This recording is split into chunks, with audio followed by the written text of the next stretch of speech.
नमस्कार, HN 24/7 देख रहे हैं आप। मैं हूं मनीष कुमार वर्मा। हमारे खास प्रोग्राम शतरंज में आप सभी का बहुत बहुत स्वागत है। 2024 के रण की जो बिसात है वो अब धीरे धीरे जो है बिछने लगी है। सभी जो पार्टियां हैं वो अब शतरंज की खेल में आमने सामने आ गई हैं, या यूं कहे कि एक दूसरे को हर मुद्दे पर मात देने की कोशिश कर रही है। लगातार जो इस वक्त नया गठबंधन बना है इंडिया, वो कोशिश ये कर रहा है कि जो एनडीए गठबंधन है उसे मात दिया जा सके और उसे एक बार फिर से धरातल पर लाया जा सके, उसे पटकनी दी सके।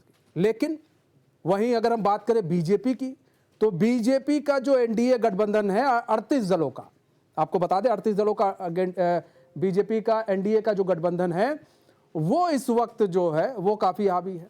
अब आप सोचेंगे ऐसा कैसे हो सकता है, तो हम आपको बताएं बीजेपी का जो एनडीए दल का जो गठबंधन है वो लगातार अब जमीनी स्तर पर काम कर रहा है, वो लोगों तक पहुंच रहा है, वो लगातार कई ऐसी योजनाएं चला रहा है, कई ऐसे कार्यकर्ताओं को संबोधित करके कार्यकर्ताओं से कह रहा है, भैया पन्ना प्रमुख है उनसे नीचे लोगों को कह रहा है कि आप लोग जाइए, लोगों के बीच में हमारी योजना को पहुंचाइए, केंद्र राज्य की योजना को बताइए कि किस तरह से आप तक वो पहुंच रही है।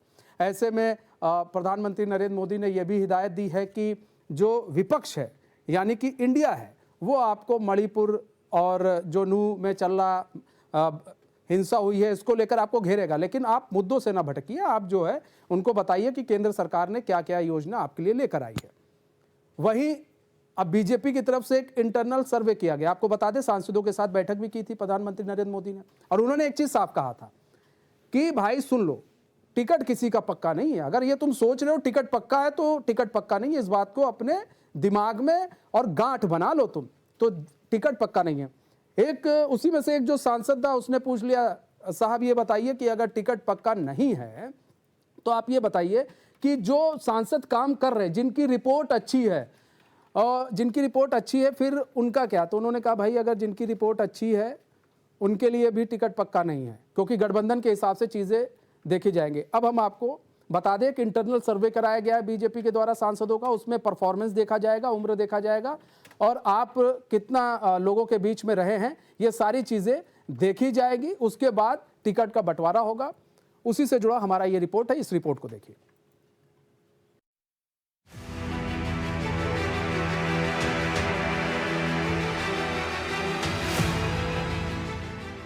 दो 2024 का रण, इस रण में उतरने के लिए सभी पार्टियां तीर कमान लेकर तैयार हैं। बस चुनाव की तारीखों का ऐलान होना बाकी, फिर शुरू होगा असली चुनावी युद्ध। जहां एक तरफ सत्ता पक्ष एनडीए की टीम है तो वहीं दूसरी तरफ नई गठबंधन बनी इंडिया है।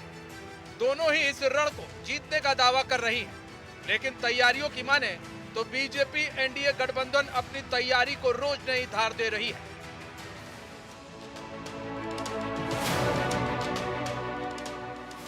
सदियों से राजनीति में एक कहावत चली आई है कि जिसने यूपी की 80 लोकसभा जीत ली, केंद्र में उसकी सरकार बनना लगभग तय मानी जाती। यही वजह है कि बीजेपी यूपी में मिशन 80 का लक्ष्य लेकर चल रही है। 2024 और 2019 में जिस तरह से बीजेपी ने यूपी में अपनी परफॉर्मेंस दी थी, उसी को दोहराने की बीजेपी पूरी कोशिश करेगी ताकि दिल्ली की कुर्सी पर काबिज हुआ जा सके।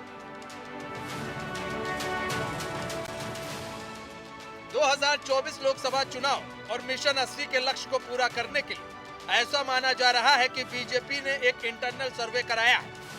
सूत्रों की माने तो बीजेपी अभी तक 2 इंटरनल सर्वे करा चुकी है। इस सर्वे में सांसदों की उम्र, सांसदों की उनके संसदीय क्षेत्र में परफॉर्मेंस और सांसदों की उनके लोकसभा क्षेत्र में लोकप्रियता कितनी है, इसको लेकर सर्वे कराया जा रहा है ताकि टिकट का बंटवारा करते समय बीजेपी को किसी तरह का संशय ना हो और सही तरीके से टिकट का बंटवारा हो सके।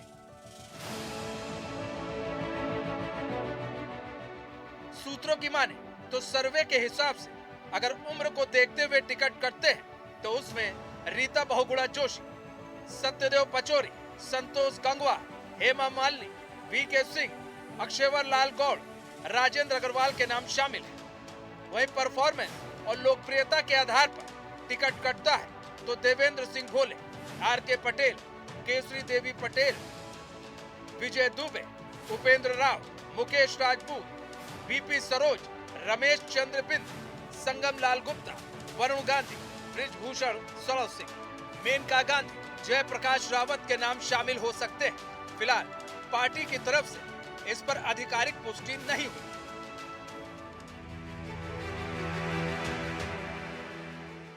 दो 2024 में लोकसभा चुनाव से पहले सांसदों को टिकट कटना बीजेपी में कोई नया नहीं है। इससे पहले भी 2019 में बीजेपी ने लगभग लोकसभा चुनाव में 80 लोगों के टिकट काट दिए और कई के तो ऐसे थे जिनके टिकट बदल दिए गए।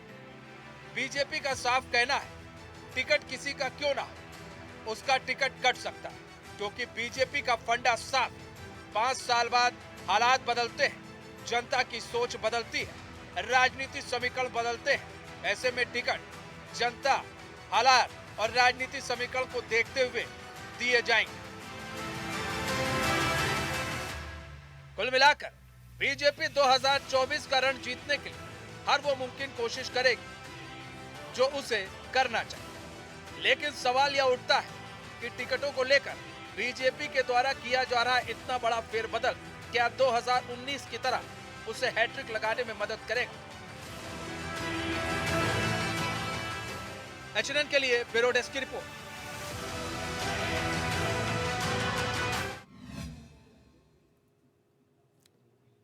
तो आपको बता दें कि इंटरनल सर्वे हुआ है। इंटरनल सर्वे में काफ़ी सारी चीज़ें निकल कर सामने आई हैं और उन सर्वे के हिसाब से अब बीजेपी जो है सांसदों को टिकट बांटेगी। हमारे साथ हमारे मेहमान भी जुड़ चुके हैं। हरीश श्रीवास्तव जुड़ चुके हैं, बीजेपी प्रवक्ता है। राज शर्मा जुड़ चुके हैं, कांग्रेस प्रवक्ता है।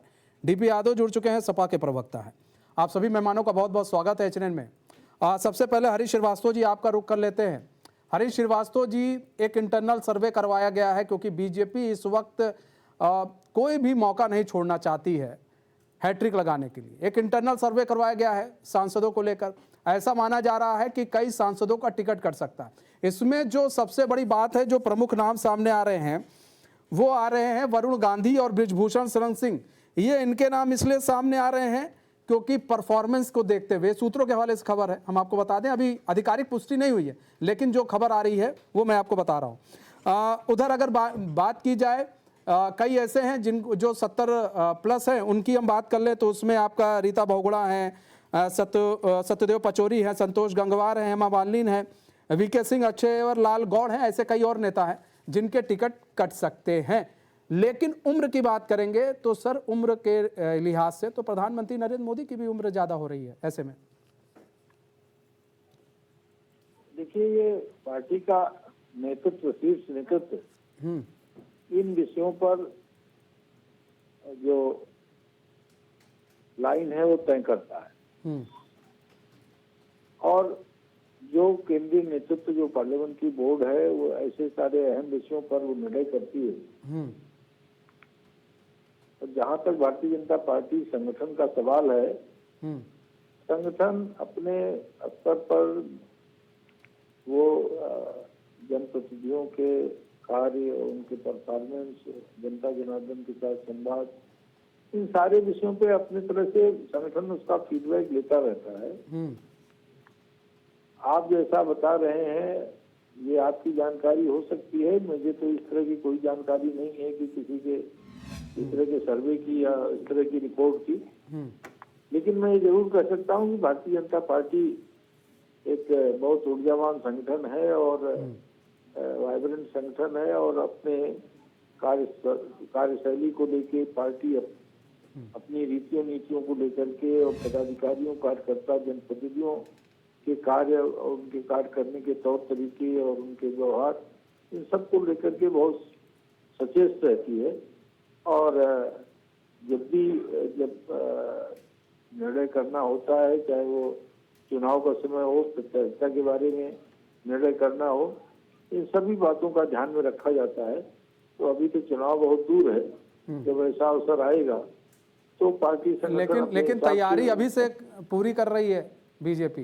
वो तो किसी भी राजनीतिक दल के लिए अहम होता है। राजनीतिक, कोई भी राजनीतिक दल हो जो समाज में काम कर रहा है और चुनाव के पहले अगर वो तैयारी अपनी नहीं करेगा तो हम जो मानक हम जिस लक्ष्य को तय निर्धारित कर रखा है हमारे नेतृत्व में, हम उस तरह से प्राप्त कर सकेंगे। इसलिए ये तो बहुत स्वाभाविक है कि उसकी तैयारी में संगठन पूरी तरीके से लगे और नेतृत्व के मार्गदर्शन में। ठीक है राज शर्मा जी, देखिए बीजेपी की तरफ से नरेंद्र मोदी ने साफ कर दिया है कि भाई अगर आप लोग जनता के बीच में जा रहे हैं तो दो चीज़ का ख्याल रखिएगा। विपक्ष मणिपुर पर पूछेगा, विपक्ष आपसे जो हरियाणा में हुआ उसके बारे में पूछेगा, लेकिन आप लोग जो काम आपने किए हैं, केंद्र सरकार ने जो काम किए हैं, उन कामों को गिनाइएगा और अपने क्षेत्र से मुद्दे लेकर आइए, जो संगठन उसको लेकर उन मुद्दों को जनता के बीच में जाए, मुद्दों से मत भटकिएगा। तो कुल मिलाकर ये एक साफ संदेश दे दिया गया है कि मुद्दों पर ही चुनाव लड़ना है। बीजेपी अब मुद्दों पर ही चुनाव लड़ेगी, मुद्दों पर ही बात करेगी, हिंसा और मणिपुर पर अब कोई बात नहीं होगी। ये क्यों करेंगे मणिपुर और में बात है, मणिपुर या हरियाणा में ये क्यों करेंगे बात? मैं आपको एक चीज बताना चाहता हूँ कि देखिए, अगर यूपी की बात की जाए तो यूपी में 40 से 43 लोग इन्होंने रेड जोन पे ले आए। तो और रेड जोन पे लाने का मतलब मैं सबसे पहले तो श्रीवास्तव जी से ये पूछ रहा हूँ, अभी आप भी कह रहे थे कि अगर उम्र की वजह से टिकट कटेगा तो मेरे यशस्वी प्रधानमंत्री जी भी तो उसी में आते हैं, और क्या रेड जोन में वाराणसी नहीं आ रही है? ये इन्हें क्लियर करनी चाहिए, क्योंकि देश की जनता को ये धोखे में रखते आए सन 2014 से कम एक प्रायश्चित कर लें कि अब ये इलेक्शन से पहले एक बार देश को अंधेरे में ना रखें। और मैं आपको एक चीज बताना चाहूंगा मनीष भाई, कि भारतीय जनता पार्टी को बहुत प्यार से चुना था, इसमें कोई दो राय नहीं। मोदी जी को जो प्यार देश की जनता ने दिया था, इसका कोई भी कहीं शक नहीं किया जा सकता। लेकिन बस दिक्कत ये हुई कि प्यार को छला गया, प्यार में धोखा मिला और जनता को ये सब पता चला कि सिवाय घूमने के, सिवाय विदेश में यात्रा करने के, बाकी आप अगर मैं बिल्कुल प्लेन हार्टेड होके पूछूं तो क्या हुआ? आप ही कह रहे हैं कि इन्होंने ये समझा दिया कि आप लोग मुद्दे लेके जाएं, केंद्र की योजना लेके जाएं। मतलब मुझे समझ नहीं आ रही केंद्र की योजना कौन सी है इनके पास। ये तो सिर्फ धर्म के नाम पे करते हैं और इसके सिवा तो कोई, मुझे नहीं लगता कोई योजना चल रही हो। 80 करोड़ को ये अगर फ्री का अनाज दे रही है, प्रधानमंत्री आवास योजना है, वो धर्म के नाम पर थोड़ी ना थी। 80 करोड़ लोगों को वो 30 से जो राशन दिया जा रहा है वो भी धर्म के नाम बिल्कुल पर नहीं थी शायद राज भाई। लेकिन आपको मनीष भाई एक चीज पता नहीं होगी कि जो प्रधानमंत्री आवास योजना चली थी उसमें 30 से 35% का कमीशन चला था। ये मैं नहीं कह रहा हूं, मैं वही कह रहा हूं, हकीकत कह रहा हूं। मैं आपके चैनल में कसम से कह रहा हूं, मुझे आप जिस चीज की कहोगे मैं वही बात कहता हूं जो समाज में चल रही होती। सरकार ने मैं लिया था हकीकत पैसा। कहता हूं, मैं राज गूगल भाई, या ये नहीं कि मैंने किसी ये का पैसा सरकार ने लिया था। 30 से 40% कमीशन चल रहा था। नहीं, कमीशन जो लिया गया था वो सरकार ने लिया था। ये सब नेता खा रहे, नेता खा रहे थे और इस बात को माना। और देखिए मेरी बात सुनिए, मैं आपको बता रहा हूं, जब आप 43 MP 62 में, शायद इनके यूपी में 62 MPs और उसमें 35 से 43 इनके रेड जोन है, तो मनीष भाई इन्होंने काम क्या किया? अब आप मुझे बता दें किस MP ने काम किया? आप मुझे जिस MP के बारे में बताएंगे, मतलब इनके 62 में 25 MP के बारे में बता दूंगा कि इन्होंने कुछ नहीं किया। अच्छा वो करे भी क्यों? उनको वोट जो जनता ने दिया उनके नाम पे तो दिया भी नहीं ना। मैंने यहाँ MP बता दूंगा आपको, यहीं पर एक MP ये कह रहे हैं एक शादी में। राज शर्मा जी, यहीं पर एक MP और भी हैं। हाँ, सोनिया गांधी जी। हाँ बताइए। हाँ, उनके नाम से काम होता है, उनके बारे में भाई थोड़ा। हाँ, उनके नाम से काम होता है। अच्छा, DM अगर वो फोन कर दे तो DM को वो काम करना होता है बस। अच्छा, यहाँ पे एक स्मृति ईरानी भी है। क्षेत्र में कितना काम हुआ, कितनी बार गई अपने क्षेत्र में? एक और मेरी बात है, वो सारा काम कराती है और वहां पे काम नहीं होने। मैं रायबरेली वगैरह सब घुमाऊं। रायबरेली में जब से यहाँ पे, इधर सुन लीजिए, ये सरकारें एक तो काम नहीं होने देती। आप स्मृति ईरानी का पूछ लीजिए ना, वो कहती थी यहाँ पे IIT खुलेगा, IIT नहीं खुला, और राजधानी रुका करेगी ट्रेन, वो रुकती नहीं है। वहां के लोग कहते हैं स्मृति ईरानी ने कह दिया स्टेज सिर्फ राजधानी को देखने का अधिकार है। कई ऐसे जिले हैं जहाँ पर मेडिकल कॉलेज खुल गए हैं सर, है ना? कहाँ हम पे उस पर बताइए, भी आप दो चर्चा जिलों का करते नाम हैं। लीजिए। देखिए देखिए आप एक कहते हैं ना कि आप एक ऐसे नेता हैं जिस पर जो सब पर चर्चा करते हैं। आप अच्छी बात को भी बताते हैं, आप बुरी बात भी बताते हैं। तो ये अच्छी बात भी है जो हुए हैं। कई ऐसे जिले हैं जिनको मेडिकल कॉलेज मिल गए। बहराइच देख लीजिए, मेडिकल कॉलेज मिल गया। ऐसे कई ऐसे जिले तो हैं जिनको पीलीभीत को मेडिकल आज कॉलेज तक नहीं मिले मिला है ना। है, एक खंडर खड़ा है। तो ठीक है सर, वो मिलेगा, और ऐसा तो जलोन नहीं है ना, में, काम नहीं हुआ ये मत जलोन कहिए। में नहीं खड़ा है। ठीक है डीपी यादव जी, ठीक अच्छा, है। एक और बात बताता हूँ। हाँ बताइए मनीष बदायूं जी। में मेडिकल कॉलेज समाजवादी पार्टी ने खुलवाया था, आज भी वहां ये फैकल्टी पूरी नहीं कर पाए। ठीक है राज शर्मा जी, मेरा कहने का मतलब ये है, ठीक है राज शर्मा जी। डीपी यादव जी, भाई देखिए यहाँ पर जो एक सर्वे, इंटरनल सर्वे बीजेपी करवा रही है, वो इसलिए करवा रही है कि भाई उम्र के हिसाब से और काम के हिसाब से, परफॉर्मेंस के हिसाब से दिया जाएगा, अब आपको टिकट दिया जाएगा। लेकिन ऐसे में सवाल ये उठ रहा है कि आप लोग की तरफ से अभी तक कुछ ऐसी चीजें नहीं आ रही हैं। आप लोग अभी भी हाथ पर हाथ धरे बैठे हैं। ये बात मैंने आपसे तब भी कही थी जब निकाय चुनाव थी, निकाय चुनाव से पहले। ये बात मैं आज भी आपसे ये कह रहा हूं, इसलिए कह रहा हूं क्योंकि सर इसी के आधार पर फिर वोट चले जाते हैं। फिर आप कहते हैं ए जिलो लोकतंत्र की हत्या हो रही है। डीपी यादव जी। जी मनीष जी, देखिए 2024 का लोकसभा चुनाव नजदीक है। अब कुछ ही महीने में लोकसभा चुनाव हो जाएंगे और 2024 की सरकार बन जाएगी। आप देखेंगे जिस प्रकार से प्रधानमंत्री जी कहीं न कहीं अपने सांसदों की बैठक ले रहे हैं, उनकी पेश कस रहे हैं, तो अब पेश ये इतने ढीले हो चुके हैं, खुल चुके हैं कि प्रधानमंत्री जी चाहे जो जुगत कर लें, चाहे जितना कर लें, लेकिन अब जो जनता के बीच इनके सांसद लोग और इनकी सरकार ने अपना विश्वास खो दिया है, वो वापस नहीं आने वाला है। आपको मैं बताऊं, परसों की उत्तर प्रदेश की घटना, जिस प्रकार से उत्तर प्रदेश के ऊर्जा मंत्री जो कि कहीं न कहीं प्रधानमंत्री जी के यहाँ एक सरकारी मुलाजिम के तौर पर काम कर रहे थे, उनको भेजा गया बीआरएस दे करके। आप जाइए उत्तर प्रदेश की स्थिति देखिए। तो जब वो उत्तर प्रदेश में आए तो उनको बिजली विभाग का मंत्री बनाया गया और बिजली की व्यवस्था इस प्रकार हो गई उत्तर प्रदेश में कि आप गांव देहात की बात छोड़िए मनीष जी, जिला मुख्यालय की बात छोड़िए, राजधानी लखनऊ में लोग त्रस्त हैं बिजली से इतने कि कब आएगी कब जाएगी कोई ठिकाना नहीं है।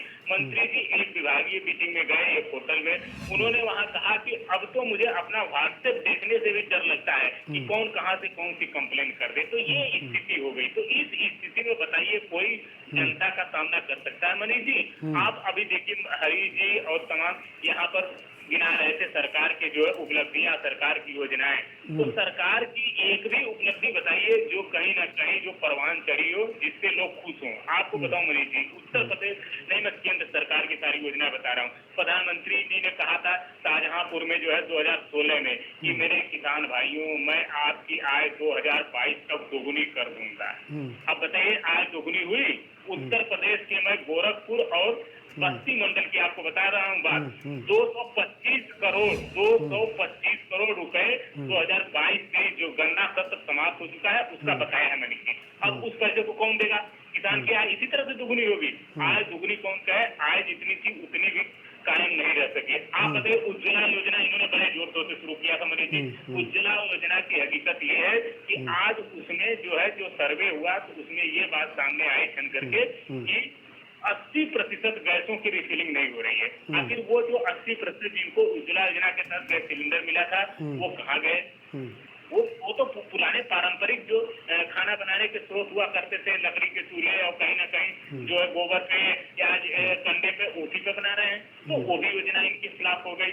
आप उसी तरह से प्रधानमंत्री फसल योजना देख लीजिए, बीमा जो डीपी यादव जी, डीपी भाई, उज्ज्वला योजना की हम बात करते हैं, हम बात कर लेते हैं, ठीक है, अच्छी बात है। लेकिन हम बात कर लें, अगर आपने लैपटॉप भी बांटे थे छात्रों को, याद होगा, कई छात्रों को लैपटॉप बांटे थे, ठीक है, कई छात्रों को लैपटॉप बांटे थे।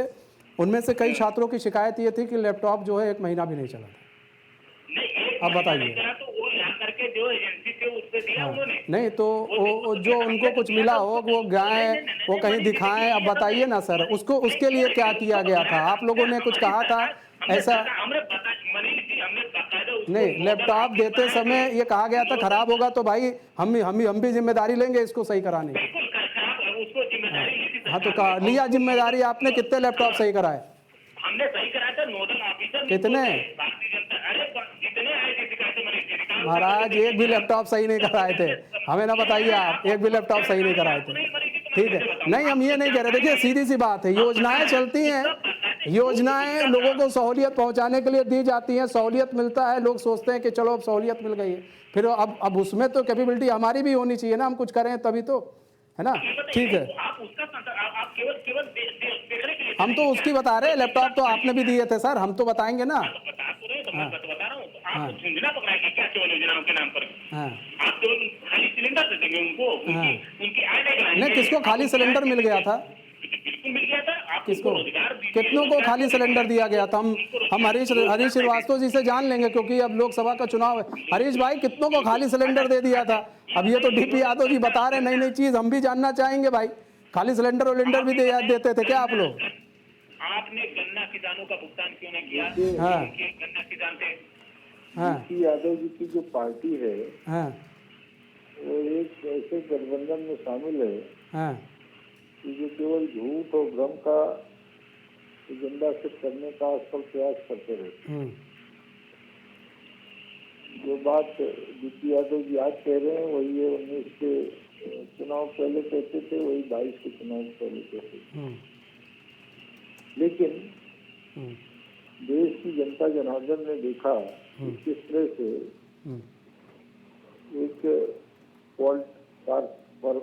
पॉलिटिक्स का परफॉर्मेंस का वादा करने वाली भारतीय जनता पार्टी नेतृत्व की सरकार ने किस तरह से गरीबों, किसानों, मजदूरों, युवाओं की बेहतरी के लिए काम किया। गरीबों को मकान मिले, शौचालय मिले, निःशुल्क बिजली कनेक्शन मिले, आयुष्मान योजना के तहत 5 लाख रुपए का निःशुल्क इलाज की सुविधा मिली, और बहुत सारी योजनाओं के तहत गरीब कल्याण योजनाओं। ठीक है, ठीक है। राज शर्मा जी देखिए, इसमें जो सबसे बड़ी चीज है, आप जानते हैं 3 वर्ग होता है। एक होता है क्या नाम है, हायर क्लास के लोग होते हैं, एक लोअर होते हैं, एक उससे छोटे होते हैं, मतलब हम मजदूर क्लास के लोगों की बात कर ले। इसमें से जो लोअर क्लास की जो जनता है, जिसमें से कहा जा रहा है 40% वो बीजेपी को पसंद करती है, और अगर हम बात कर ले मध्यम वर्गीय लोगों की, वो बीजेपी के पक्ष में ज़्यादा है। ऐसे में जो हायर क्लास के लोग हैं उसमें थोड़ा बहुत डिस्ट्रीब्यूट है कि उसमें कुछ सपा हैं, कुछ बसपा हैं, और हम अभी फ़िलहाल बात करें हम उत्तर प्रदेश की, तो कांग्रेस को अभी कुछ लोग ही ऐसे हैं जो 1-2% ऐसे हैं जो वोट कर रहे हैं। ऐसे में ये तो अपनी योजनाओं के साथ जा रहे हैं, ये तो कहेंगे भैया हम तो योजना लेकर आ रहे हैं, हमने तो अब हम हिंसा पे तो बात कर नहीं, हम तो योजना पे लेकर बात कर रहे हैं। तो ऐसे में अब आप लोग क्या कहेंगे भाई? वो तो कहेंगे ना हमने सिलेंडर दिए हैं, ना दिए हो तो बताइए, शौचालय बनाए हैं, हाँ ना बनाए हो तो बताइए, ये आयुष्मान से 5 लाख का हम दे रहे हैं आपको, तो ना दिए हो तो बताइए, हमने 80 करोड़ लोगों को राशन दिया है, ना दे रहे हो तो बताइए। तो इसका क्या जवाब रहेगा आप लोग के पास? राज शर्मा जी। हाँ, मेरी आवाज आ रही है आपको? जी राज भाई बताएं। हाँ, जैसे कि अभी एक बात पहले मैं आपका सब जवाब दूंगा, लेकिन उससे पहले एक चीज कहना चाह रहा हूँ कि अभी आप एक चर्चा कर रहे थे कि समाजवादी पार्टी ने लैपटॉप दिए वो खराब है, और इन्होंने लैपटॉप और सिलेंडर में अंतर है। लैपटॉप खराब हो सकता है किसी चीज को दे रहे हो। अरे महाराज योजना होती है, 2 योजना चलाएंगे, क्या बात करते हैं आप? ऐसी बात करते हैं राज भाई ना, तो फिर थोड़ा दुख होता है। आप ये बताइए, लैपटॉप दिया गया, छात्रों को नहीं दिया गया, छात्रों की सहूलियत सुनिए, मायने दोनों एक ही है, विचार दोनों एक ही है। सहूलियत, छात्रों को सहूलियत दिया जाए, छात्र पढ़ सके, छात्र आगे जा सके, इसलिए उन्हें लैपटॉप दिया गया। गरीब लोगों को सिलेंडर क्यों दिया गया? उनकी सहूलियत के लिए कि वो चूल्हे पर खाना ना बनाए, इसलिए दिया गया। दोबारा नहीं भरा तो समझा कीजिए ना, 85% सिलेंडर दोबारा नहीं भरे हैं। बस ये मैं यही बोल रहा हूँ आपसे, मैं इसी बात की चर्चा कर रहा हूँ। नहीं, मैं भी एक बात नहीं, सरकार ने ये कहीं लिखा था राज शर्मा जी कि हम सिलेंडर देंगे तो इसकी रिफिलिंग हम कराएंगे, मगर दूसरी बार क्यों नहीं भरवाया, इसका भी जवाब दे दे। यही तो हम आपसे पूछ रहे हैं सर, आप कह रहे हैं सरकार ने नहीं कराया, तो मैं आपसे ये जानना चाह रहा हूँ, हो सकता है हमें कम जानकारी हो, हम आपसे जानना चाह रहे हैं कि क्या रिफिलिंग के लिए सरकार ने कहा था कि सिलेंडर खत्म होगा तो हम रिफिल कराएंगे इसको? मगर सरकार ने जब दिया था तो सरकार को ये तो देखना था कि गरीबी भी दूर हो, खाली दे के काम नहीं चलता ना। आप किसी को 2 रोटी दे दो और सब्जी ना उसके पास हो तो 2 रोटी देना भी बेकार है। मैं कह रहा 85% सिलेंडर दोबारा नहीं, मतलब रोटियों ना दे हम हैं नहीं, क्यों? मतलब अरे, जिसके घर में हम राशन पहुंचा रहे हैं वहां पर हम मतलब ये है ये अच्छी बात कि है। सब्जी भी हरीश जी पहुंचवाएं, वहां पर चीनी भी पहुंचवा दें, हो सके तो वो नमक मिर्चा और सब पहुंचवाया जाए, यही है ना? ना भैया, हाँ। एक काम करो, हाँ। ऐसा करो हाँ। आप लोग ऐसा करो, बस फ्री का अनाज दे दो और गरीबी पे ही पलने दो देश को, हाँ। और कहो विश्व गुरु बन जाएगा। हाँ। आत्मनिर्भर हो जाएगा देश, हाँ। और फ्री का अनाज बांटो, हाँ। आत्मनिर्भर हो जाएगा भाई। हाँ। ये आप तो लोग नहीं यही देना करो। चाहिए, यही है ना, फ्री नहीं, का आप अनाज लोग नहीं यही देना करो। चाहिए। मुझे लगता है आप लोगों को देश को राज अब आ भाई जाओ नहीं आपकी देना चाहिए, दूसरी हाँ या ना में जवाब दीजिए ना, हम यही जानना चाह रहे हैं, नहीं देना चाहिए। नहीं मनीष भाई, आप अरे नहीं योजना को देना चाहिए, चलाओ, बोल लेकिन दीजिए नहीं योजना देना चाहिए ना। नहीं, मैं क्यों कहूँ? मैं अब आपके हिसाब लीजिए, से खुद अभी चलूंगा। कह रहे फ्री का मैं अनाज दे दो, गरीबी बढ़ा दो। अब देना मैं चाहिए, वही नहीं देना जवाब चाहिए, दूंगा हाँ या जो ना में मुझे- जवाब दीजिए ना, मुझे बात तो देना खत्म है। कीजिए। अब आप सोचो कि मैं आपके द्वारा आपको पसंद जो जवाब है वो दूं, तो नहीं दूंगा, अरे कभी महाराज, नहीं दूंगा। हमारे ये पसंद मैंने का नहीं जवाब दूंगा। आप मत दीजिए, आप अपनी पसंद का जवाब दीजिए। बस मेरी देना पसंद चाहिए का कि ये नहीं है, तो देना चाहिए, आप सुनते इसमें कहाँ दो हो? ही चीज सुनने की होती तो है, आदत तीसरी डालो। चीज नहीं है इसमें। अरे मनीष भाई सुन लो पहले, हाँ, मेरी बात को सुन लो बस आप। तो आप जवाब मैं तो कह दे रहा दो सर। योजना कोई भी चले, हाँ। क्या हाँ। दूं मैं जवाब तो बोलने दोगे तभी तो दूंगा। हाँ। अरे योजना चलानी चाहिए, हाँ। लेकिन योजनाओं को क्रियान्वित करने के बाद हाँ। ऐसा माहौल बनाना चाहिए कि वो योजना का लाभ आदमी को जिंदगी में मिले। आपने वहां पे, बल्कि गरीब के यहाँ जगह नहीं होती और वो खाली सिलेंडर रखता है बेचारा, उसे स्टूल की तरह यूज कर रहा है। मैं ये कहना चाह रहा हूं, अब आ जाओ आप, मैं फिर कह रहा हूं, ये भारतीय जनता पार्टी, मनीष भाई, आप लोग जितने भी जतन कर लेना, सरकार नहीं बनी, ये आज लिख लेना। ये जतन आप ही करेंगे सर, हम क्यों करेंगे? ये आप 20 कीजिए जतन, ये आपका काम है, हमारा नहीं। थोड़ी ना काम है। भाई आप भी तो उन्हीं आप पार्टी में हो। आप जतन कीजिए, आपका तो एक अरे बन गया, आप भी तो- फंडा बन अरे गया। आप भी तो अभी उनके- सर अभी आ आप जाएंगे। भी तो उनके अच्छा ठीक है, पार्टनर हो। अब चलिए राज भाई, बताए तो हाँ। मीडिया सबसे खराब है सर, हम लोग तो सबसे खराब है, हम तो दोयम दर्जे आप के देखिए, इंसान है हमें सर। बोलने देते हैं। मैं आपसे बार आप बार हमें कहता हूँ, बोलने- एक छोटा सा अदना सा एंकर हूँ सर, हम लोग तो सबसे खराब आदमी है, हम अदना लोगों कोई से नहीं है, खराब अदना कोई कोई नहीं है नहीं है। महाराज। लेकिन एक इस चीज देश बताइए, में- नहीं, एक मनीष चीज भाई, बताइए मनीष सर, भाई, मनीष किन भाई, मुद्दों को भाई। लेकर आप चुनाव लड़ेंगे यहाँ बताइए। कोई छोटा बड़ा नहीं। नहीं सर, हम लोग आप तो एंकर छोटे हैं, मैं प्रवक्ता हैं, हूं। इसीलिए गरिया ना। जाते हैं सर, अरे इसीलिए आप गरिया ही जाते हैं, हम लोग तो छोटे आदमी है ना। आप ही हमसे फुटबॉल की तरह खेलते हो भाई, अदने से तो आप हमें समझ रहे हो, हम नहीं समझते। हम तो बड़े संस्कारी लोग हैं भाई, मनीष भाई। हम लोग भारतीय जनता पार्टी के तरह एरोगेंट नेता नहीं है, हाँ। हम नहीं है। अच्छा, ये किस क्या मुद्दे को योजना लेकर जा लाई? रहे हैं? चुनाव किस मुद्दे को लेकर कर रहे हैं? हम हमारे पास मुद्दे हैं। हाँ बताइए। हमारे पास मुद्दे हैं, देश को बचाना है, देश के नफरत को दूर करना है, हाँ, क्या और हो गया अपनी है? सत्ता पाने के लिए क्या लोकतंत्र देश के- खतरे में है? देश की क्या लोकतंत्र खतरे में क्या है? चीज? हाँ, आपको नहीं लगता क्या? अब बोलिए ना आप मुंह से, हमें हाथ रखे, बोलिए सीने ना पे मुंह हाथ से। रखिए। मुंह से बोलिए लोकतंत्र तब हम इनके बोले में- ना सर। देखिए, लोकतंत्र खतरे में है पक्का, है पक्का है। और पक्का, ये इधर सुन लीजिए, ये तो पक्का? आपने कल के डिसीजन में हाँ देख या लिया। ना? पक्का बिल्कुल पक्का, ये पक्का। भारतीय अब सुनिए जनता राज पार्टी शर्मा जी, रहेगी। मैं तो ये चाह रहा था आप इस पर आ जाए। ये सुनिए ना, लोकतंत्र राज को शर्मा जी कुचल सुन दे। लीजिए ना, अब सुन लीजिए ना महाराज, कांग्रेस पार्टी के लिए लोकतंत्र क्या है? राहुल गांधी है लोकतंत्र, कि उसको सजा होगी तो लोकतंत्र खतरे में, उसको अगर भाई छुटकारा मिल जाता है तो लोकतंत्र सही हो जाता है। आप ही के नेता कह रहे, सर हम नहीं कह रहे, आपके नेता कह रहे हैं मुझे लोकतंत्र पर भरोसा हो गया। ये आपके यहाँ कहा जा रहा है, हमारे नहीं कहा जा रहा, हमने बाइक चलाई है सर।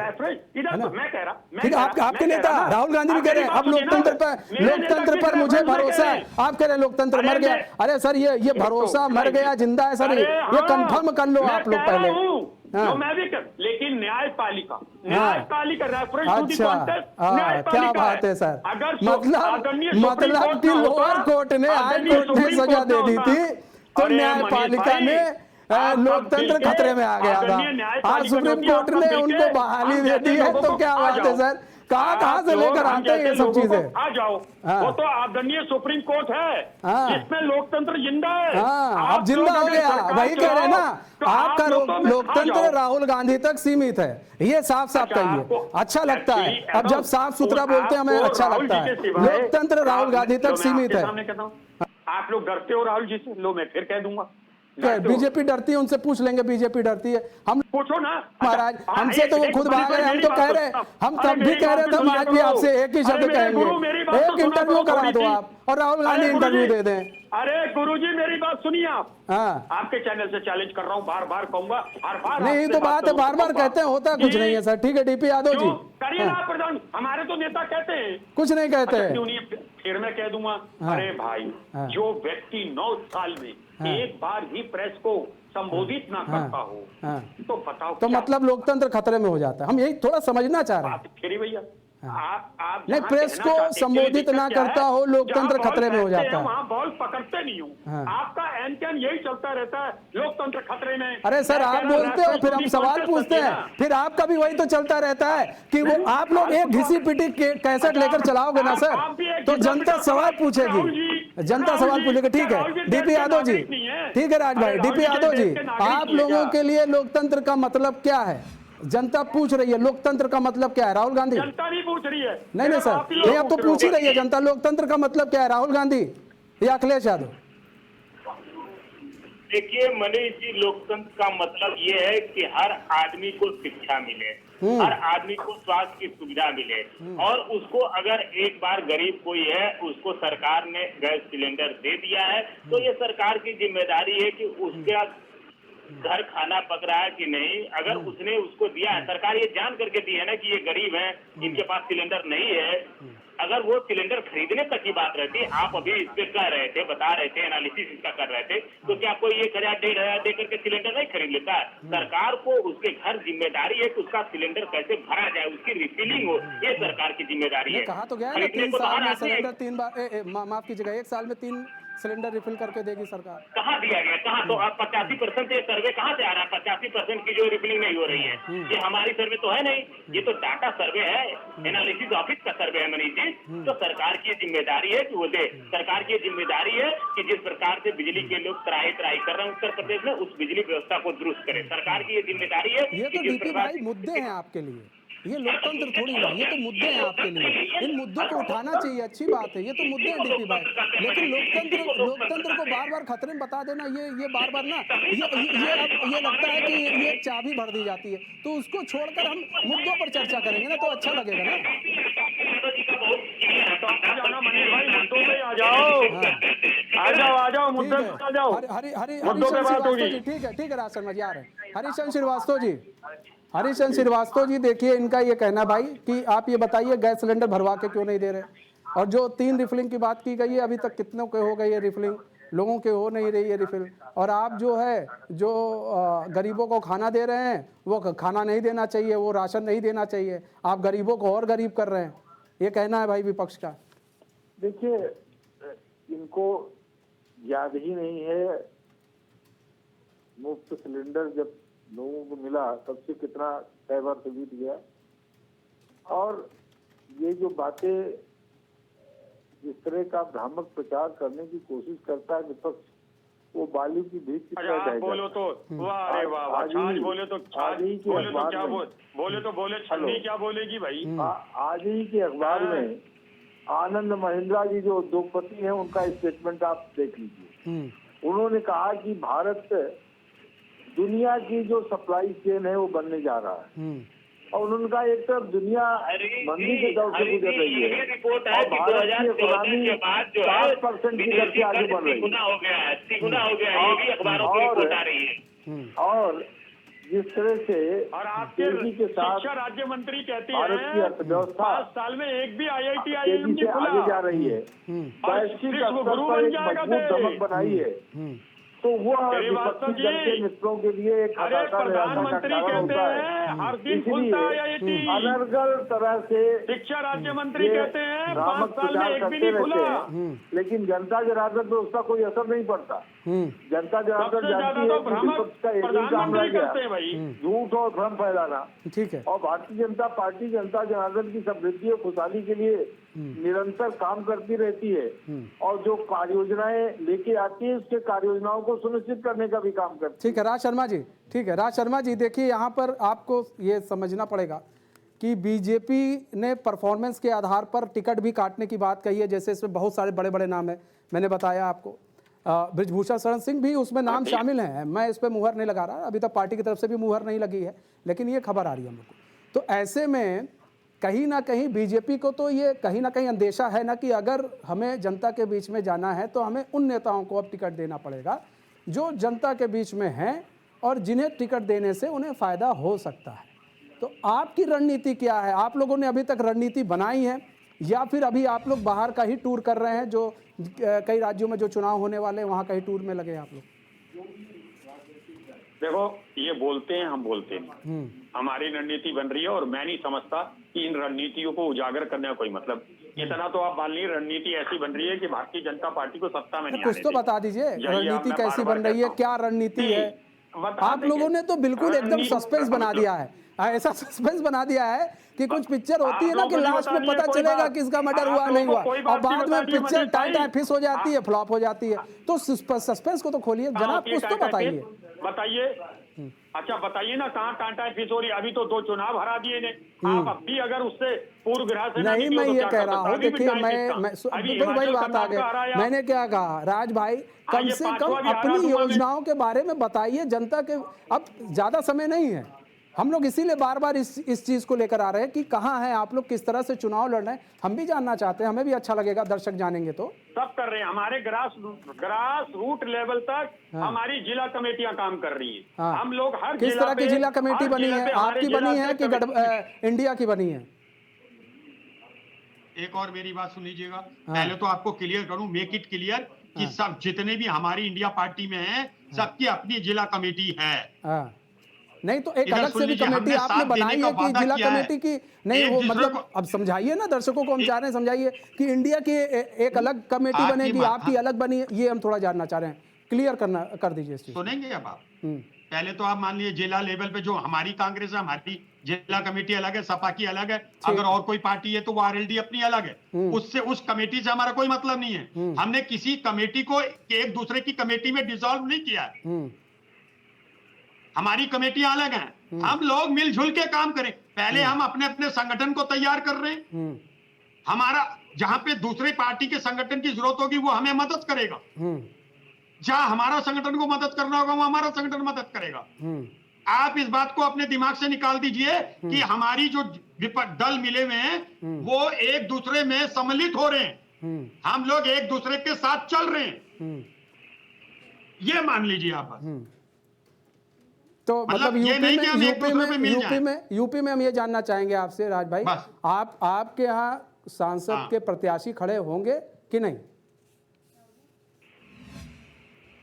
आप नहीं, मुझे लग रहा है ये सृष्टि का सबसे छोटा सा सवाल है। तो क्यों नहीं होंगे? सृष्टि का आपसे सबसे किसने छोटा कहा सवाल नहीं का होंगे? जवाब होंगे। हाँ, और क्यों नहीं होंगे? हाँ नहीं, यही जानना चाह रहे थे क्योंकि आपके यहाँ फार्मूले होंगे। चल रहे हैं ना, उन फार्मूलों के बारे में थोड़ा हम लोगों ने जाना, तो इसलिए हम जानना जरूरी था। कुछ नहीं, ये सब मनीष भाई, मैं कह रहा होंगे। हाँ, बोलिए, हाँ, बताइए आप, हाँ।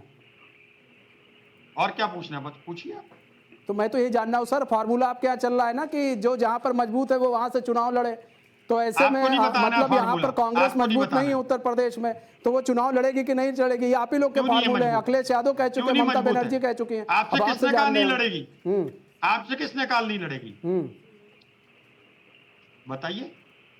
हमारे प्रत्याशी खड़े होंगे, और ये तो मुझे लग रहा, आप तो पूछो भारतीय जनता पार्टी जो रेड जोन है 43, इसमें इनके एमपी खड़े होंगे नहीं होंगे? मुझे तो लग रहा नहीं होंगे। मतलब निर्विरोध आप जीतेंगे, है ना? आप बताइए, नहीं होंगे इनके? हाँ, निर्विरोध जीतेंगे। आप ये बात मान लीजिए मनीष भाई कि भारतीय जनता पार्टी की सरकार नहीं आई, हाँ, इस बात को तो आप मान लीजिए। हाँ, इस बात को मैं ज्यादा कहना भी नहीं चाह रहा हूँ, हाँ, क्योंकि कुछ रणनीतियों को बोला नहीं जाता।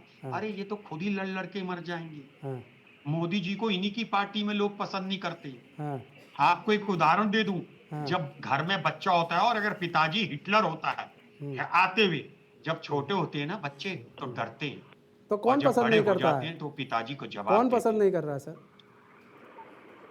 इन्हें कोई नहीं करता, राजनाथ सिंह नहीं करते, गडकरी अच्छा। साहब नहीं पसंद करते, अच्छा। योगी जी को, ये योगी जी को पसंद नहीं करते, योगी जी इनको पसंद नहीं करते। अच्छा, ये तो अच्छा बता दीजिए, वो मैं बोल रहा हूँ पूर्व आईएएस जो हमारे यहाँ बिजली विभाग के उत्तर प्रदेश में मंत्री हैं, शर्मा, हाँ, उनका क्या रोल था भाई?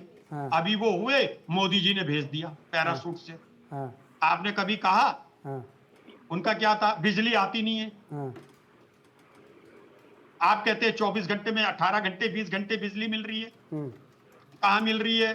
अच्छा, मेडिकल कॉलेज में आपके पास फैकल्टी नहीं है, आपको 2-4 गिना दूंगा जहाँ डॉक्टर नहीं है। जहाँ 70 डॉक्टर होने थे 69, वहां 25 भी नहीं है शायद। और जहां 27-28 होने थे वहां 5 है। बोलिए, सर्जन एक एक है। तो इन मुद्दों परिवार को लेकर नियोजन जाएंगे चलता ना? है, वो चल ही नहीं पा रहा है। तो मैं तो ये कह रहा हूं, इन मुद्दों को लेकर जाइए। ये तो आपके लिए बेनिफिट है, ये हमें बताने से कोई काम नहीं होगा। ये आप बताइए जनता को, जब जनता को बताएंगे जनता आप तक आएगी। आप लोकतंत्र की हत्या, लोकतंत्र की हत्या, लोकतंत्र की हत्या ये चिल्लाएंगे सर, ये पुरानी चीज हो गई है। अच्छी चीज लेके जाएंगे, जनता शायद आपको सुने भी। मुझे लग रहा कि इस डिबेट में मुझसे 70% ज्यादा शब्द लोकतंत्र आपने लिया। सही कह रहे हैं सर। मैंने तो नहीं लिया। हाँ, मैं एक बार बोलता हूं लोकतंत्र, आप उसे 6 बार बोलते हो। हाँ, क्योंकि सर आप ही बार बार उसी को रिपीट कर रहे हैं ना, मैं यही समझ नहीं पाता हूँ, बार बार रिपीट क्यों करते हैं उसी को? किसने करा रे फिर? हाँ, अरे आप जब पूछिए, आप बार बार जब हम आपसे सवाल पूछते हैं, सुनिए लोकतंत्र, देखिए आपने एक अरे देश की जनरेशन खत्म हो रही है। आपने सार्थक जवाब दिया कि यहाँ पर ये नहीं है, डॉक्टर्स नहीं है, समझ में आता है, आपकी बात सही है। आप कहते हैं इसको इलाज नहीं मिला, इस बच्चे को पढ़ाई नहीं मिल रही है, ये बच्चा बेरोजगार है, समझ में आता है। लेकिन जब आप लोकतंत्र को बार बार खतरे में बताते हैं ना, तब फिर लोगों का ध्यान फिर इधर उधर चला जाता है। तो आप अगर चीजों को बताएंगे तो लोग सुनेंगे आपको। बात ये कहने का है। मैंने कहा ना, आपने मेरे से 72% ज्यादा बोला लोकतंत्र। आप और मुद्दों में बात करिए ना मेरे से। लो, मैं आपसे कह रहा हूं, आप लोकतंत्र की क्यों बात कर रहे हैं? तो आप नकार जा रहे हैं। हम कह रहे हैं स्मार्ट सिटी का सुनिए ना, आप हाँ या ना में जवाब दे दीजिएगा। 80 करोड़ लोगों को राशन फ्री में दिया गया, वो सही था गलत था? अब पहले मेरी बात सुनिए। अब आप ही की बात सुन रहे हैं। मैं देना ना देना मैं नहीं कह रहा, मैं कह रहा सही था गलत था, ऐसा जवाब दे दो ना सर। देश का व्यक्ति आत्मनिर्भर बने सर, मतलब गलत था कि सही था? घर के बच्चे को नहीं, आपकी बात ठीक है सर, लेकिन वो गलत है। डीपी यादव जी, ठीक है, आपके इंडिया के जो गठबंधन के साथी हो तो जवाब नहीं दे।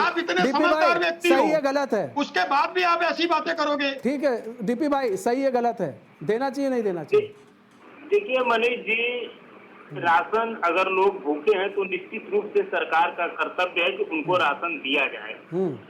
सरकार को भूखा रख नहीं सकती है। सिंपल सी जवाब है। हाँ, नहीं, लेकिन सरकार के माथे पर ये कलंक भी है कि 130 करोड़ 40 करोड़ लोग जिस देश में रहते हो, अगर उनको 80 उसमें से 80 करोड़ लोगों को 2 वक्त का खाना न मिल पा रहा हो तो ये देश का दुर्भाग्य है। सरकार क्या कर रही है? सरकार अगर अपने वादे पर रही होती, 2 करोड़ लोगों को प्रतिवर्ष नौकरी दी होती, तो आज बताइए 18 करोड़ लोगों को नौकरी मिली होती है। उस 18 करोड़ से कम एक के घर में 5 अगर सदस्य उसके ऊपर निर्भर होते तो 90 करोड़ लोगों को कहीं ना कहीं जीविकोपार्जन हो रहा होता। लेकिन सरकार अपने वादे को पूरा नहीं की, सरकार ने छलने का काम किया है। सरकार कहीं से भी अगर चुनाव में जा रही है तो उसको डर है, अंदर से प्रधानमंत्री को एक भय सता रहा है कि हमने 2014 में जो मनोवैज्ञानिक एक अवधारणा बनाई थी, लोगों के अंदर एक सुनहरे सपने दिखाए थे जिससे लोग मेरे प्रति आकर्षित हुए थे। ये तो सत्य है ना कि प्रधानमंत्री जो प्रचंड बहुमत की जीत पर आए थे तो कहीं ना कहीं उन्होंने एक बहुत बड़ा आवामंडल रचा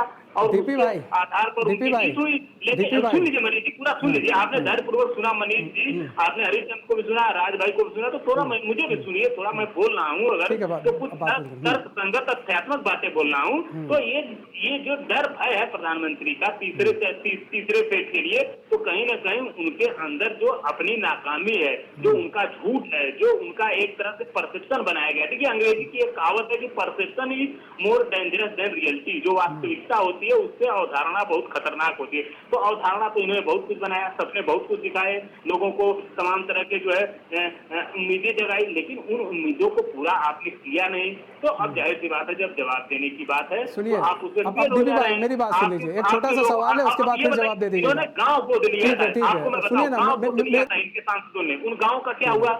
ठीक है डीपी भाई, सवाल ये है, सुनिए ना, 2014, 2019, 2014 में भी आप लोग के यही बोल थे, 2019 में भी सेम बोल थे, 2024 में भी सेम बोल है।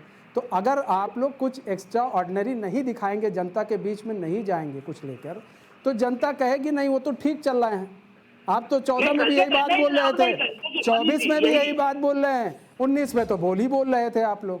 तो आपने सुनिए, आपने 14 में भी बेरोजगारी का मुद्दा उठाया था, क्या हुआ? मुंह की खानी पड़ी, 14 में सरकार आ गई, फिर 19 में भी उठा दिया आपने। बेरोजगारी का क्या हुआ? मुंह की खानी पड़ी, सरकार आ गई, फिर यही चीज मुद्दा उठा रहे हैं। कुछ जो ऐसा जो जनता आप लोग अभी जनता को समझ नहीं पा रहे हैं। आप ही के एक नेता कह रहे थे, जनता को समझ गए हैं, सुनिए, आप ही के एक नेता कह रहे थे डिबेट में कि जो नरेंद्र मोदी हैं वो उनका एक काम है, वो जनता की नब्ज को बहुत अच्छे से टटोल लेते हैं। आप लोग टटोल नहीं पा रहे हैं, गड़बड़ी यही हो रही है। जनता के नब्ज को अगर आपने टटोल लिया तो शायद आप लोगों की जो गठबंधन है ना, वो शायद आप लोग उसको लेकर आगे बढ़ सकते हैं, आगे जीत सकते हैं। लेकिन जनता के नफ्स को नहीं टटोल रहे आप ना, बात तो यही है। हम गणेश जी अच्छी तरीके से जानते हैं कि जनता क्या चाहती है, क्या नहीं चाहती है। जनता कहीं ना कहीं प्रधानमंत्री पर विश्वास की, मैंने आपको बताया ना, एक अवधारणा गढ़ी गई, प्रधानमंत्री ने सुनहरे सपने दिखाए, प्रधानमंत्री ने उनको एकदम बिल्कुल जो है ऐसा लगा कि मैं देश में आमूल परिवर्तन कर दूंगा। लेकिन लोगों को नहीं लगा कि जिस गैस सिलेंडर पर हमको अभी 400-500 की सब्सिडी मिल रही है, वो भी प्रधानमंत्री जी खा जाएंगे। लोगों को ये नहीं लगा कि जो किसानों की आय दोगुनी करने की ये बात हमको झूठा सपना दिखा रहे हैं, वो हमारी 2022 तक वो भी जो हमारी है वो बरकरार नहीं रह पाएगी। सब्सिडी अभी तो खाने रहे, पहले से खा रहे थे ना। नहीं, इन्हीं की सरकार में गई है मनीष जी। हाँ, तो वही कह रहे हैं, पहले से खा रहे थे, इन्हीं की सरकार की बात कर रहे हैं, फिर भी सरकार आ गई ना इनकी। तो जनता ने मतलब कहीं ना कहीं कुछ ना कुछ तो चूक हो रही है ना डीपी भाई। हाँ, तो इनसे पूरी चूक हो गई, अब फिसल चुकी है। अब इनसे जनता वास्तविक ऐसा करारा जवाब देती है। एक बार कहीं ना कहीं उसको जब लगता है कि चलो हमारी उम्मीदों को ये पूरा करेंगे, इसे हम इनको मौका देते हैं, तमाम लोगों को। ठीक है राज शर्मा जी देखिए, हम जनता की बात क्यों कर रहे हैं? क्योंकि हम चाहे जनता, हम भी एक जनता ही है। लेकिन अब सवाल ये, आप लोग एक नेता है, बड़े आदमी आप लोग हैं, तो हम लोग एक्सपेक्टेशन करते हैं आपसे। आप लोग अब आके बीच में अगर आप लोग कहेंगे महंगाई नहीं है, महंगाई है, तो जनता कहेगी अभी तक तुम लोग क्यों नहीं आए थे? सड़क पर एक भी हंगामा नहीं, सड़क पर आप लोग अभी तक नहीं उतर रहे हैं, ना गठबंधन उतर रही है आपकी, ना आप लोग खुद उतर रहे हैं, सड़क पर दिख नहीं रहे हैं।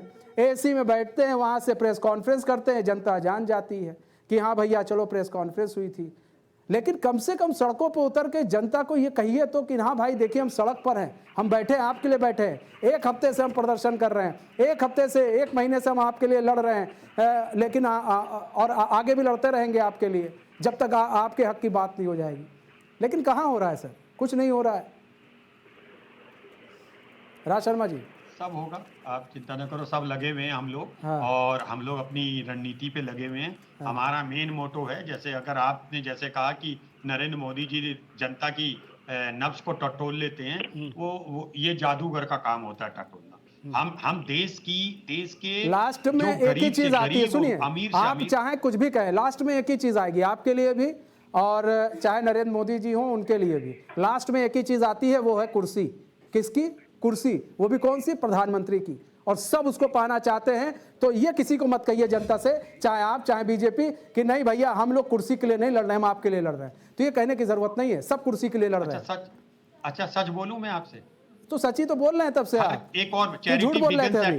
हाँ, सुन लीजिए अब। हाँ, अरे अब सुन तो लीजिए थोड़ा सा। Charity begins at home. जब मैं ही खुश नहीं होऊंगा तो आपको कैसे खुश रखूंगा? जब मेरे घर पहले खुशियां घर से चलती, ये कहना आप सब चीज आपको प्यारी है, आपको अपना चैनल प्यारा नहीं है, पर आप बोलिए अच्छा कि आपको आपका चैनल प्यारा नहीं। सर किसको आपको नहीं लगता कि मेरा चैनल बहुत नंबर 1 से भी नंबर 1 हो जाए? नहीं लगता? वैसे ही हमें लगता है हम लोग सत्ता में आए, तो वही तो मैं भी कह रहा हूं। ये तो शेड्यूल बना हुआ है। हाँ। अरे भाई ये तो शेड्यूल। अच्छा एक और बात, हम भी ना सोचे, ये भी ना सोचे, वो भी ना सोचे, नहीं तो ये कहना फिर बेईमान।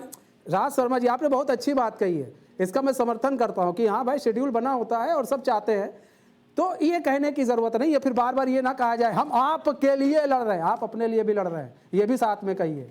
आप अपने लिए भी लड़ रहे हैं, चाहे बीजेपी हो चाहे आप हो, दोनों लोग आप अपने लिए ही लड़ रहे हैं सर।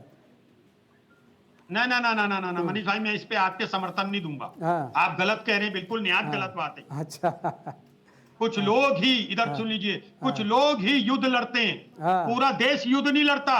कुछ लोग जो लड़ते हैं, जैसे हमारे सैनिक लड़ रहे हैं, सारा हिंदुस्तान नहीं लड़ रहा। और सारे लोगों का काम होता है युद्ध में जय जयकार बोलने का। जब हमारे तो कुछ ही लोग आगे प्रोफेशन है, हम भी युद्ध लड़ते हैं, ऐसे तो हम भी युद्ध लड़ते हैं अपने ऑफिस में रोज, हमारा प्रोफेशन है ना सर, वो आपका प्रोफेशन है। आप, मैं तो आपको भी कह रहा हूं, आप चौथा स्तंभ है, न्यायपालिका का स्तंभ देखिए, देखिए सुप्रीम कोर्ट, आदरणीय सुप्रीम कोर्ट को। और जिस दिन सुप्रीम कोर्ट की तरह, आदरणीय सुप्रीम कोर्ट की तरह अगर मीडिया भी बन गया ना भाई, जो सवाल आप मुझसे पूछ रहे हो वो अगर श्रीवास्तव जी से पूछो कि आपने क्या, ये मत पूछो, ये मत पूछो आपने क्या कर दिया, कहते हैं ना, आपने कहा ये नहीं कर सवालों दिया, का पोटला और खुल जाता है, तब तक तो शांत रहता आदमी। जब ये आप बात कहते हैं, अच्छा एक चीज बताइए, सुनिए राज भाई, एक चीज बताइए, आप चुनाव लड़ रहे हैं, आप चुनाव लड़ने वाले हैं, आप लोग, आपकी पार्टी गठबंधन सहित, तो चुनाव किस बेसिस पे लड़ेगी? नरेंद्र मोदी ने बेरोजगारी बढ़ा दी, इस बेसिस पे लड़ेगी। नरेंद्र मोदी ने यहाँ पर स्वास्थ्य सुविधा सही नहीं दी, इस बेसिस पे लड़ेंगे। नरेंद्र मोदी ने यहाँ पर महंगाई बढ़ा दी, इस बेसिस पे लड़ेंगे। ठीक कहा ना मैंने कुछ गलत तो नहीं कहा आपसे?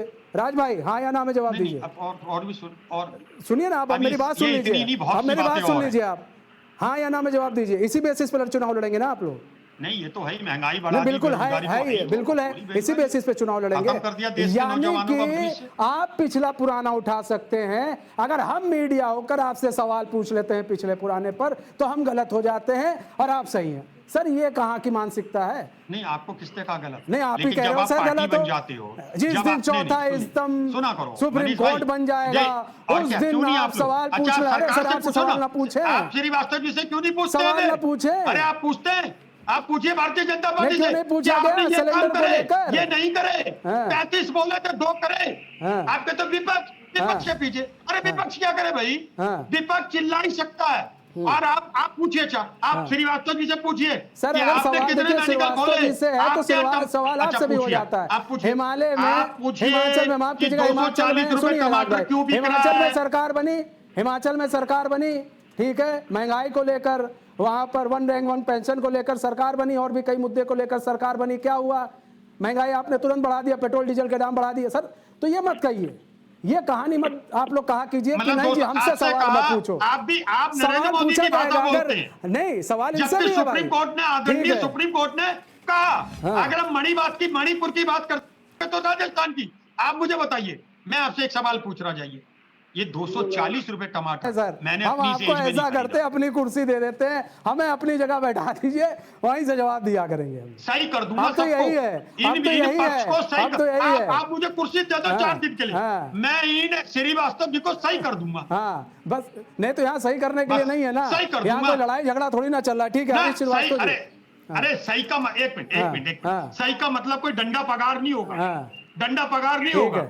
हरीशचंद्र श्रीवास्तव जी, मतलब सुधार दूंगा तो कोई डंडे से नहीं सुधार। नहीं ठीक है, हरीशचंद्र श्रीवास्तव जी, है ना, मारपीट मेरी आपकी भी मारपीट राज भाई आ रहे हैं ना, अब आ रहे हरीशचंद्र श्रीवास्तव जी को बोलने लीजिए।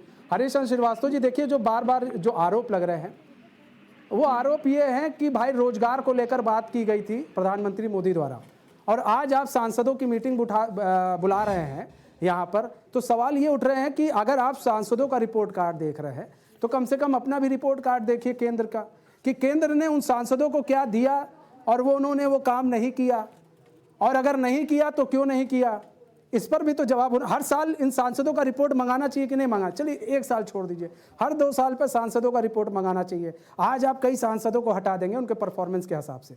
फिलहाल बीजेपी में किसी का टिकट पक्का नहीं होता, ये हम भी जानते हैं। बीजेपी सिर्फ जनता और राजनीति समीकरण को देकर टिकट देती है, लेकिन फिलहाल सवाल ये बार बार उठते हैं ना कि आप सांसदों का टिकट हटा रहे हैं, तो कम से कम उन सांसदों को 2 साल, 1.5 साल, 3 साल पहले बुलाकर बात की होती तो शायद क्षेत्रों में काम होता। सही बात है, कई चीज़ है, राज शर्मा जी कह रहे हैं, कई आप लोगों ने गांव गोद ले लिए सांसदों ने। गांव का क्या हुआ सर? कितने गांव हाईटेक बन गए? आज सवाल है, और उन सवालों का जवाब बीजेपी का कोई नेता देना नहीं चाहता है। जल्दी से sir, Harishchandra Srivastava ji sir, 10 second. देखिए, भारतीय जनता पार्टी अपनी सरकार की रिपोर्ट कार्ड के साथ हमेशा जनता जनार्दन से रूबरू रहे। और जहाँ तक परफॉर्मेंस और फीडबैक की बात है, ये ठीक है कि नेतृत्व विभिन्न कारणों से अगर किसी जनप्रतिनिधि का परफॉर्मेंस है वो पार्टी के जो पैरामीटर हैं उसके अनुकूल नहीं रहा, तो उसकी प्राथमिकता बदलने पे विचार करती है। और जो विपक्षी दल के जो मित्रों का जो आरोप है, मैं आपको 2-3 सेंटेंस में बता देता हूँ कि विपक्षी दल के मित्र हमेशा कहते हैं साहब संविधान समाप्त हो रहा, संविधान खतरे में है और संवैधानिक संस्थाएं पूरी तरह से भाजपा के कब्जे में है। लेकिन जब माननीय उच्चतम न्यायालय श्रीमान राहुल गांधी को स्टे देता है सजा के मामले में, तो सब जश्न मनाते हैं। ठीक है हरीशचंद्र जी, समय कम है सर हमारे पास। सभी मेहमानों का बहुत बहुत धन्यवाद हमारे साथ जुड़ने के लिए और अपना बहुमूल्य समय हमें देने के लिए। तो हमारे इस खास पेशकश शतरंज में बस आज इतना ही। मुझे दीजिए इजाजत, तो खबरों के साथ बने रहने के लिए देखते रहिए चैनल। नमस्कार।